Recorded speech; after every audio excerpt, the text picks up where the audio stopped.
61।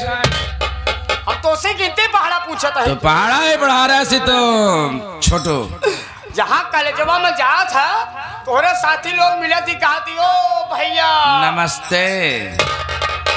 नमस्ते। नमस्ते बे। हाँ नमस्ते भैया। हाँ हाँ देखा था बात का है, हाथे में काकी ले है, काका भी है साथ में। आ जोता मोजा पहरे है, हाँ। बार झाड़ करे है, इतना टाइट फाइट हो के कहा तैयारी बनाए है यार, हम नहीं समझता है। इसीलिए कहता हूँ बे हाँ। मेरे साथ में कॉलेज चला कर अच्छा कुछ बोलने का तौर तरीका मालूम हो जाएगा तुझे। एका तो कहा पहले बताए भैया, देखा हम पढ़े लिखे नहीं है। पढ़ा लिखा नहीं है, पढ़े लिखे नहीं है, एकदम औठा गवार है। हाँ हाँ तो का तोसी के ये जाए कि हमके भैया हम हो के टेंशन लिखाएगा काहे नहीं बे। कुछ हम हो के आवे लागे छोटू आया तू। जिस दिन टेंशन पढ़ेगा ना हाँ। हार्ट अटैक हो जाएगा, मर जाएगा तू।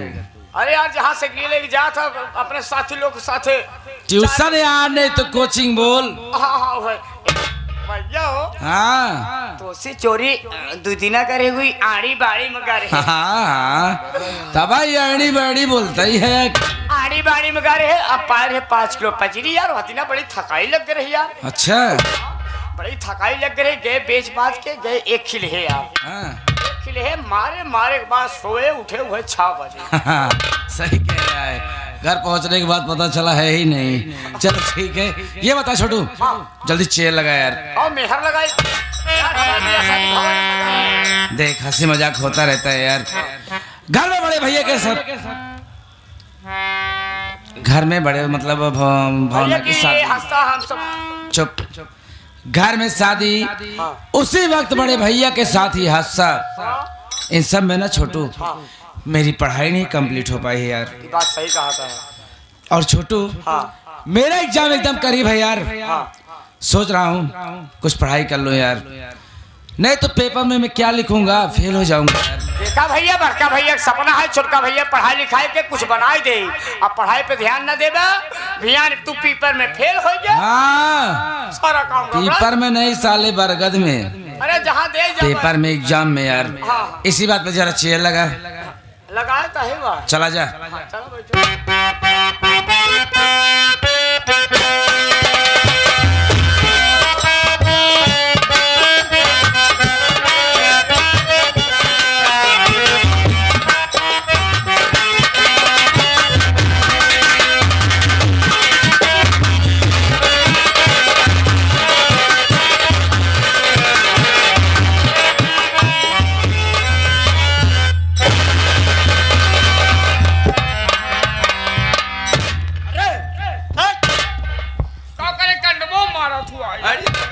खलरी निकोल ले भक्तहर। हम कोनो मुर्गा थोड़ी है खलरी निकोल।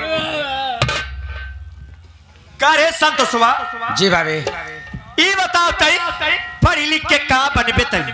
मुंशी बनबे, दरोगा बनबे, कलेक्टर बनबे, जज बनबे, का बनबे?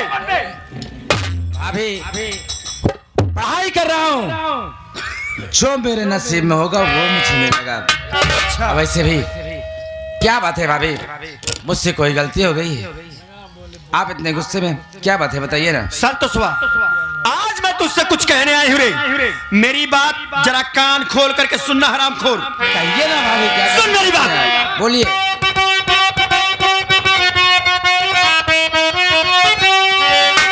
आज से बंद देवरी पढ़ाई करो, आज से बंद, आज से बंद देवरी पढ़ाई करो, कुछ कमाई धमाई शहर में करो। तेरे भैया अकेले क्या क्या करे, मुफ्त का बैठ कर घर न खाया।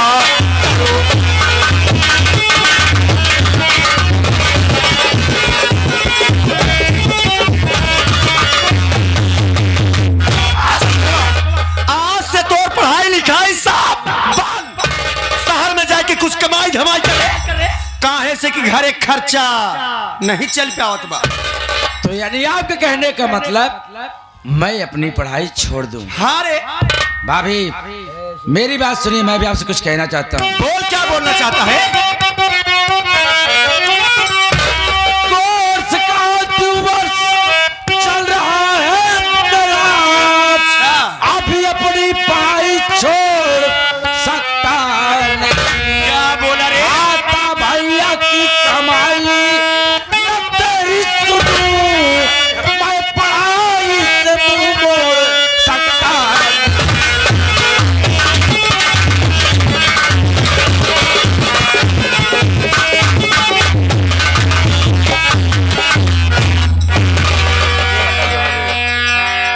मेरी पढ़ाई खर्चा कौन देता है? बड़े भैया देते हैं ना, माँ देती है। आप करती हो क्या घर में? सारा दिन कुर्सी पे बैठकर कुर्सी तोड़ती है। घर का सारा काम सरिता भाभी करती है। मैं ये कहना आपका भला क्यों मानूं? बिल्कुल सही कहा था। मैं अपनी पढ़ाई नहीं छोड़ूंगा। तई अपन पढ़ाई न छोड़बे? हाँ, नहीं। ए संतसवा, कसम मेरी मचकती जवानी की रे, दबदबा था, दबदबा है, दबदबा। हमार नाम सुनीता बारे, हमार बात सुनहरामी। और मेरा हुक्म तुझको बजाना पड़ेगा।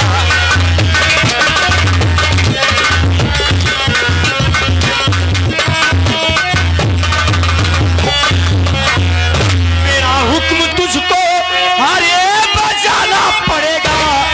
मेरा हुक्म तुझको अरे बजाना पड़ेगा, और नहीं मार हॉल्टर की खाना पड़ेगा।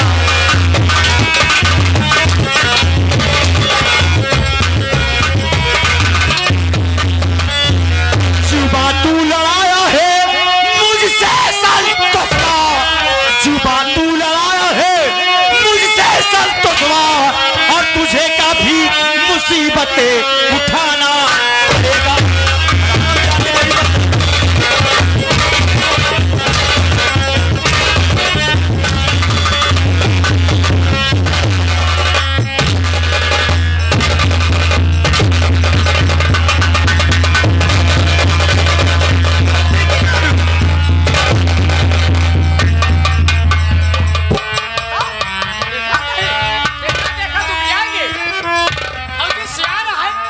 भौजी समझावत है, भौजी बात कहे ना मानत है। समझाओ का हाँ, तो को मानल चाहे। माने हम खलरी निकोले भगवती का, हमार कहा न मनबा भगवती का। हाँ? मेरी बात सुनिए भाभी। बोल हरामजादे, क्या बोलना चाहता है?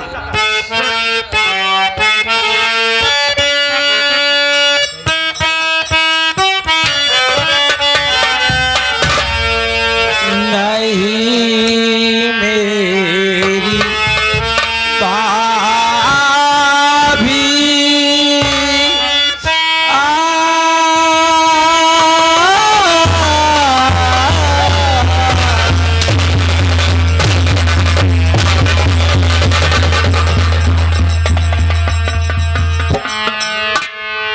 नहीं मेरी भाभी,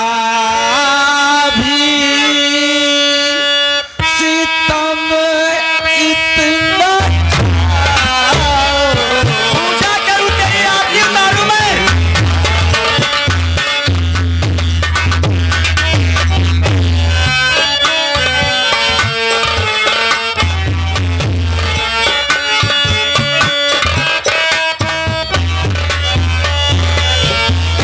नहीं मेरी भाभी, सितम इतना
भौजी रहे देख दुल्हा के भाई आए गए हैं, लड़के का बड़ा भाई आए गए ने 21 रुपया देता है। कहने यार छोटू हमके काम है, कहने यार बहुत भौजाई देखे लेकिन एक रे पुजारी की तरह ना देखे। जाए के समझा दिए कादे सोच जाए नहीं मगरी गौशाला है ले चाटी साल है कह ले जा पुजारी कह जब जोन गरमान में ठंडा जा। चुप भगवती गाड़ी जाए कुल के समझा दे भाई की। हाँ, ये हमारे घरे के बात है। हम एक बर्बाद भौजाई है ई भगवती गाड़ा हमार देवर अच्छे खराब बिना एक का मारब गरियाओ। अगर क्यों दहजरा के नाती हमारे बीच में बोले रे ओकर हरामी का हम पानी उतार ले भाई। ए भैया बराती उस सब जने से हाथ जोड़ कहत है तू सबे अपन अपन पानी बचा मोर भैया ना नहीं तो हम लोग के पानी उतार के अपने कोलाई में चढ़ाए ले।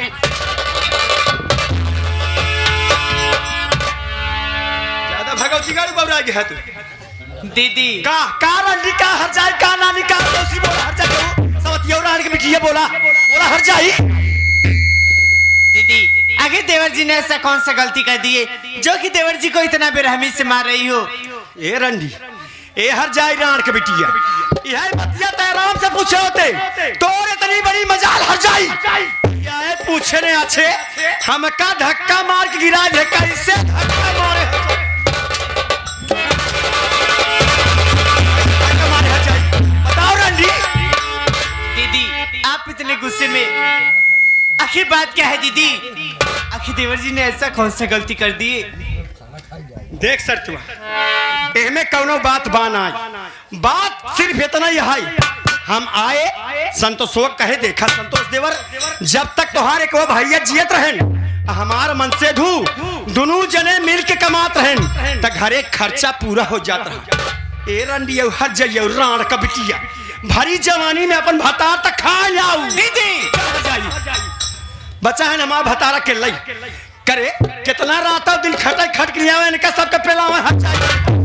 हाँ बता कितना दुबरा गए बेचारू आजकल। सही बात हो पहुंचो हमारे बड़का भैया कमात एकदम पातर दुबर लकड़ी सत हो जाता है। हाँ अब भौजी देखा था ऐसे भैंस की नहीं मोटा चली है तोहरे बाप का करे जा खाता है हमरे ऐसे मोटाई जब जना के ऊपर रड़ापा चाहवा चुप भगत रे ए आगे राजमन भैया देखा भाई से बहन बहनों अब ना कहवावा जाना अब संगीत के माध्यम चल बाबू। ए राजमन भैया आए गए कहा था उनकर बहन एकदम गरमाए गए हैं हम कहे गरमान हो चाहे ठंडा हो हमसे सिका मतलब भौजी रे कहीं धोतिया नीचे कैले काहे बरे धोतिया नीचे कैले नहीं सबरवा कहीं छोटुआ भौजैया सड़िया उठा के दिखाओ। चुप भगवती गाड़ी ज्यादा बोल जीता ही ज्यादा बोलबे ना ये लोगों खोल तोर मोहना बहा देबे हट से यह इतनी बात लेकिन ये भगवती गाड़ा हमार बात नहीं मानत लत मार हुआ कहता हूं दीदी ये तो बात सच है कि घर में परेशानियां बढ़ गई हैं दीदी तब रे हट जाई लेकिन दीदी परेशानी उतनी भी नहीं बढ़ी है कि देवर जी का पढ़ाई छुड़ा दिया जाए। अरे 2-4 साल की ही तो बातें हैं आप देवर जी को पढ़ने दीजिए जब देवर जी की नौकरी लग जाएगी तो खुद ही सारी दिक्कतें दूर हो जाएगी। घर जाई रंडी घरे खर्चा एक दिन ना चल पाओ अब तू रान के बिटिया कहता हूं 2-4 साल के बाद कैसे खर्चा चला घरे खर्चा आई मोरे हाथे मुट्ठी एक का पैसा बान आई कैसे घरे खर्चा चलाता है हमारा आत्मा जलत रे। आदित्य भाई ग्राम ब्राह्मणपुर के निवासी हैं देखा 11 रुपया देता है जाने रे भौजी। हाँ कहा था एक महीना भेज देता हमारे किए से एक महीना धान कटवा खुद ही एकदम ठंडा जाए। हाँ भगवती गाड़ू धाना काटे जाए नहीं हमें हर तो हर गला काट दे भरम भागे से हकीकत वही की बोलू है दीदी का हकीकत रे हर जाई हकीकत ही रे रंडी भाना पापा जियत रहे अब बड़काऊ दोनों जने कमाए के लई आवत रहे तो बड़काऊ के तनख्वाह में से आधा चोराई के रख लेते रहे कुछ तो नहीं हरे भेजत रहे अब कुछ तो भाई हुआ जौन चट्टा हवा भगवती गाड़ा टिपिया हवा सवेरे तनख्वाह आवे शाम भरे में कुकुरे की नाई सुंगा थाजा गाड़ा पहुंच जा रहा अब तय सवतिया रंडी हर जाई कहत है घरे खर्चा ना चल पावत करे रंडी हर जाई तोरे तनी बड़ी मजाल अरे तय हमका जवन कहे त कहे हर जाई हमारे भाई बाप एक बार कैसे कहे भर पर तो भाई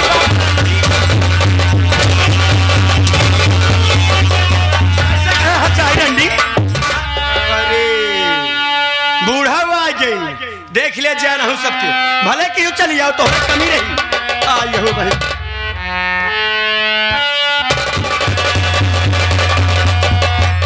संतोष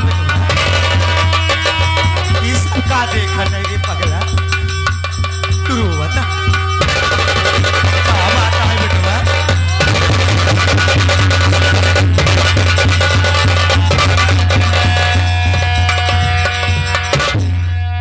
आज जीवन में पहली बार तोरे आंखें में आंसू देखा था बेटवा क्या बात है भैया कौन गलती कर दिया भैया आज तो सही है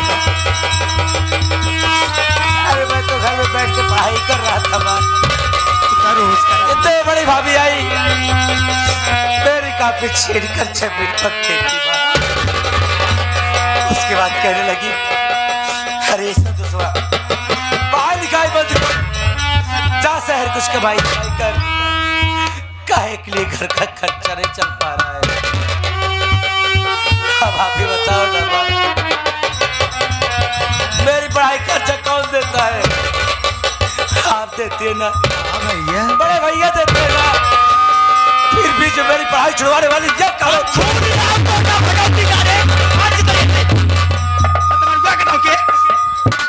नहीं भाभी कह रही है कि मैं घर में फोकट खा और का भगत करे तब आलू बोरस भाई ठोकर खाए खाए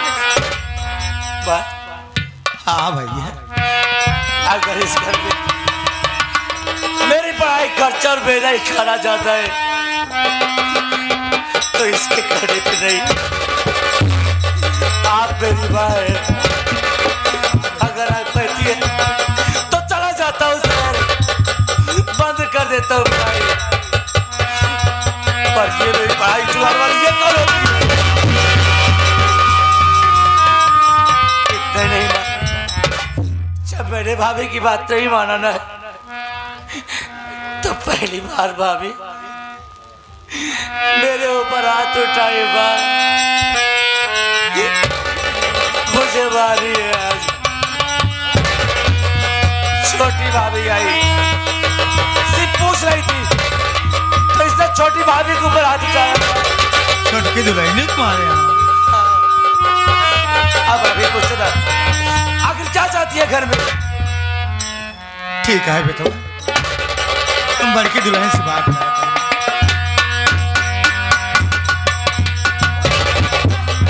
मैं रुक जा 1 मिनट तक ए आए गे राजमन के बहनों जाने रे भौजी का रे राजमन के बहनों आई गे कहा तहाँ जाए के उनका समझाए ले कि अपने बहन के समझाए ले जो इतना बौरानी है ना बटोरब सही हो जाए। जा भगत करे जाए उनके समझा दे हाँ कै रुपये देहन 21 रुपये जाए के 21 रुपये लियोन कर वापस कर दे अब बता दे कि हमार नाम सुनीता बा अब हमार गोसन आ देखेन अगर हमसे पंगा ही बेटवा तो सवेरे उनके घर में बम फेंकवा दे ए भैया राजमन के बहनों हाथ जोड़त ही यहाँ पर देख ले हमरे भौजी के पास 2 बम है। भगवती गाड़ू भौजी के पास 2 बम है। एक बम तोहरे घरे फेंके अब एक बम वाला जा तोहरे घरे फेंका भगवती गाड़ू घरे में फेंके दूल्हा के बाबू किया हर जैसे भाग बचाना है तो तुहार लोग की जिंदगी खराब कर दे। बड़की दुल्हन या बोला बोला चल बोला क्यों बोला तो बोला अपने दिल खराब लिखा बोला बोला बोल तू कहे ना सहूर से बोल माई है बूढ़ पुरनिया सियान है घरे का मलकी ना ऐसा ये से बोला था जैसे कौवा हकनी हो बड़की दुल्हन बोला आज ये सब का देखा था ये कमर रूम तुहार आज हम देखा था। अरे तू सोचा हमार तो 4 दिन की जिंदगी है हमारे मरे के बाद या घरे की मालकिन पुरखी दूर हो भैया। अगर जब तू यह तरीका के लड़किया के मरबू गरियबू तो कैसे परिवार चले भैया? जाओ परिवार बहुत जगह का है जब ऐसे झगड़ा लड़ाई करबू इस गाँव देश वाले हमारे तोहरे सबको पढ़ा से रही है। अरे तू सोचा तू संतोष बेटवा पढ़ाई छुड़ावता अरे संतोष बेटवा पढ़त लिखत है, पढ़ लिख ले है तो आपस अब गरीबी दूर हो जाए भाई। क्या करी पाए ए बूढ़ा, एक कवन गारंटी बा कि पढ़ लिख ले करो नौकरी पा जाए तो अपने घरे गरीबी दूर हो जाए। भियान एक भगवती गारक बियाह शादी कर दे, आपन में हर लड़के अलग हो जाए, हमका तोहका ना पूछे, भरम जी रहा तू। अभी तुम्हारे परिवार में इससे ना आए बाबा भाई। संतोष बेटवा के मार दियो तो कहो बात ना, छोटके दुल्हन के मारा था तू। अरे उनके पेटे में लड़कियां पलत बा, अहो ठाव कुठाव लग जाए, ये मुसीबतियत तोहरे नु पर आया है ना भैया। एक मुसीबत सबे छुटकारा ना मिला, दूसरी मुसीबत तू सबे खड़ी कर ले। ऐसे बात जी कर भाई, ऐसे झगड़ा लड़ाई जिन कर। देखा झगड़ा लड़ाई वाले कोनो बात नहीं में कोनो बात बान आई, बात सिर्फ इतना ही बा। हम आए संतोषवा कहे देखा संतोष देवर, जब तक तोहार एक भैया जियत रहन, हमार मन से धू दोनों जने मिल के कमात रहन त घरे खर्चा पूरा हो जात रहा। अब तक तोहार एक बेटो निपुरी के बच्चा है हमार मन से धू अकेले कितना रात दिन खटाई छठ के लिए तो सबके खियावई, उनका शरीर देखत या कितना यहाँ एकदम चुचुक को छोहारा हो जाता है। यह इतनी बात का कहे, लेकिन ई भगवती गारा हमार बात नहीं मानत बा, लेकिन हमार बात माने कैसे? जब ऐसे रंडी हर जाई से नजर फुर्सत पाए तब हमार बात माने। दुल्हन रंडी अरे जब तो है नहीं तरीके की भाषा बोलबू कि गाँव देश वाले कैसे न बोली भाई। दुल्हन ठीक है भैया, झगड़ा लड़ाई जिन करा। अरे तू सोचा कौने मुसीबत से क्या मुसीबत झेल के हम अपने लड़कियन के पाल पोस कितना से यार, अभी तक हम अपने लड़कियन के ऊपर दूबी सुतुल आए। यही बतिया प्रेम से कहला अच्छे से करा। ए बूढ़ा लाते के देवता बातें सुनाए मत का जाना थू कि नहीं। अब तुमका एक बात बता दे, अब जितनी जल्दी हो सके ना तू हमारे नजर सामने दूर हो जा, न जितनी गुस्सा लगी ना आज कुल गुस्सा तोरे पर उतार दे। ठीक है, अगर तोरे गुस्सा लगी है हमारे ऊपर गुस्सा उतार दे, लेकिन हमारे रात में हमारे लड़कियन के ऊपर तो हाथ ना उठा सकते तू नहीं। अच्छा ये बताओ बूढ़ा, तू कहती हो हम यहाँ घरे में बड़वार यही सियानी, अगर हम यहाँ घरे में बड़वार सियानी यही तई रंडी हट जाई न पूछेस न आछेस आज के हमका उठा के पटक देस। तू ऐसे ना ही पूछ पाओ तो हर जाई से काहे बराबर की दुल्हन उठा के पटक गए। अब तू रंडो अब वही की आई हो हर जाइयो, हम वही की नसीहत दे।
धर्मेंद्र आदमपुर से आई यहाँ कहता है एका बुझे हम ठंडवाए तो मूड खराब हो जाए छोटू 21 रुपया देता है नौकर हो भगवती गाड़े तोरे तरी बड़ी औकात है हमको कैसे उठा के पटके रे कैसे पटके भगवती ए भौजी सुन एक बात सुन लो तू कायदे से बोला तू घरे में बड़वारी है सियानी हम तुम्हारी इज्जत सम्मान करते हैं एकर मतलब ही ना है भौजी तू जो चाहू तो हम चाहू भला ये टाइम लग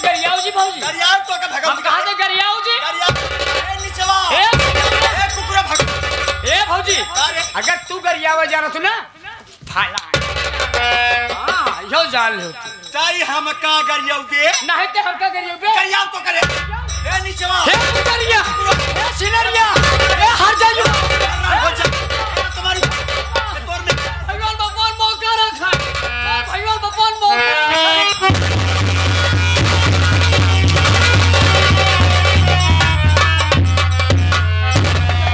का फाने हवे अरे बाप मारे का करिया है मुझे दिमाग खराब कर दिया का कर जाए का हुआ का करिया है एकर भाई बाप तो का रखी सारे गुस्सा मानहर हो जाता है कहो गबड़ा जे का हो काका ओइसे हमका कहे चाहे का यार पुपू करे रहा था हमका कहे चाहे कि एकर भाई बाप एका रखे तो हम कहा तो एकर भाई बाप मौका रखे गबड़ाई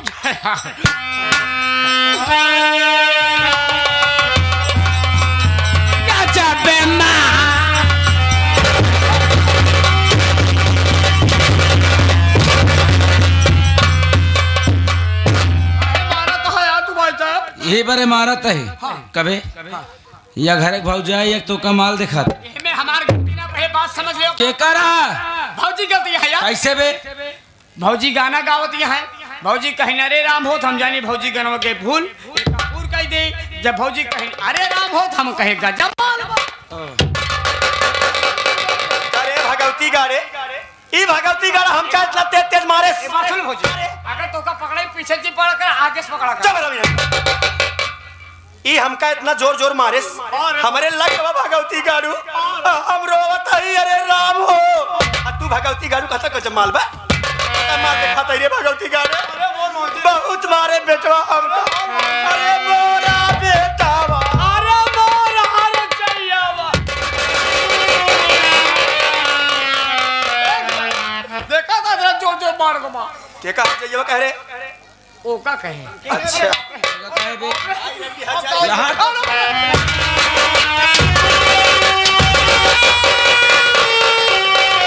हो जाए तू बतावा एकरे गुजरी चक्कर घुमाओ पे लाता ही जा अब इधर जाओ तो खाई है इधर जाओ कुआं है जाओ तो आराम जा सारे डूब के मर गया भैया हो हाँ ओका नाय के